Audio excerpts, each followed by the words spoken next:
பாப்பா ஸ்கூல் கிளம்புனதுக்கப்புறமா குட்டி பையனை தூங்க வச்சுட்டு வீட்டில் இருக்க மற்ற வேலையெல்லாம் பார்க்க ஸ்டார்ட் பண்ணிட்டேன். இந்த மேட்ரஸை ஃப்ளிப்கார்ட்லேருந்து ஆர்டர் பண்ணியிருந்தேன். ரீசெண்ட் டேஸாக இதில் தான் குட்டி பையனை தூங்க வைக்கிறேன். ஏன்னா கட்டளை படுக்கிறது சேஃப் இல்லை அப்படின்றனால அவனுக்காக இது வாங்கியிருந்தேன். ரொம்ப யூஸ்ஃபுல்லாக இருக்குது. 1 வீக்காக பாப்பா லஞ்ச் பாக்ஸ் கொண்டு போகவே இல்லை. இன்றைக்கி அதிசயமாக லெமன் ரைஸ் வேணும்னு கேட்டால் லெமன் ரைஸ் ரெடி பண்ணிவிட்டு இது கூட காலிஃப்ளவர் சில்லி பொரிச்சு கொடுத்தேன்.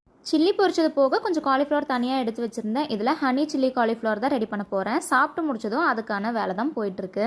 இதை நான் எப்படி பண்ணுவேன்னு சொல்கிறேன்.